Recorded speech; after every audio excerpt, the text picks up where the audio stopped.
This week, obviously, it's about intermediaries and the infrastructure within the nonprofit sector. And as we think about the nonprofit sector relative to the private markets, one of the things that comes up a lot is that independent organizations aren't as prevalent in the nonprofit sector as they are in the for-profit. So there aren't the same kind of system of rating agencies or analysts or banks and other kind of intermediaries. So we're looking a little bit this week at different kinds of intermediaries, and that's why it's so great to have you folks here, who are all involved one way or another in playing a role to akin sometimes to what's going on in the private sector, sometimes unique to what's going on in the nonprofit sector. So,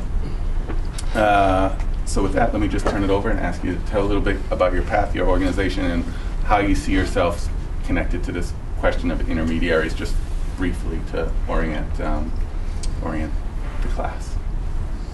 Not going to start with Lisa. I'm Jamie McAuliffe with the Edna McConnell Clark Foundation. I've been with the foundation 6 years. As most of us at the foundation, I came with a mix of for-profit and nonprofit experience, mostly nonprofit, and that goes back to sort of a real commitment to sort of social justice and social issues back in college and even before, I guess. But I think the kind of formative experiences for me that led me to where I am today, the first one was working for an organization called Ashoka, and I don't know if you've had anybody from Ashoka here this year.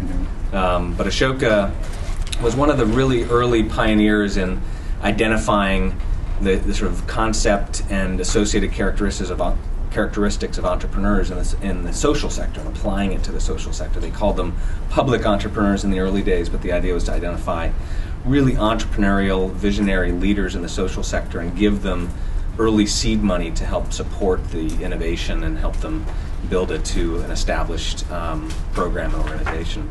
And that really gave me sort of early grounding and really a lot of experience understanding how social innovation, particularly in the international development world, happens. So I was lucky enough to be able to travel throughout the world, but especially in Latin America, to find these Ashoka Fellows, as they were called, identify them, help screen them, and recommend them for selection, and then support them in their sort of peer community as they develop their initiatives.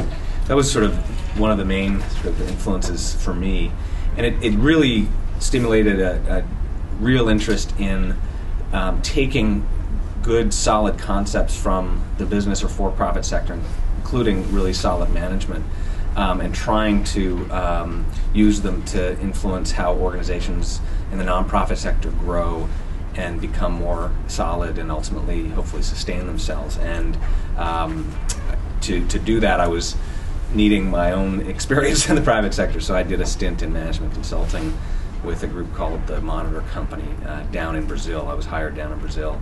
And as I was finishing that up, looking for opportunities back in the U.S., I was looking for the best opportunities to apply that sort of mix that's hard to find of management, entrepreneurship, but applied to social problems. And at the time, I was really interested in the emerging concept of venture philanthropy. And there was a lot of talk in the late 90s, especially around the sort of internet boom, about venture philanthropy and its the power to transform philanthropy and all this.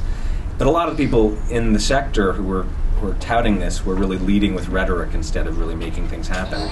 And I felt when I found the Edna McConnell Clark Foundation that they were trying to do it a little bit more based on practice and building a solid base of experience with some of the same concepts, but really trying to do it in a serious way, and that's what attracted them to me, and my mix of experience attracted maybe them, I guess, so I got lucky. And the Clark Foundation is an intermediary in the sense that we,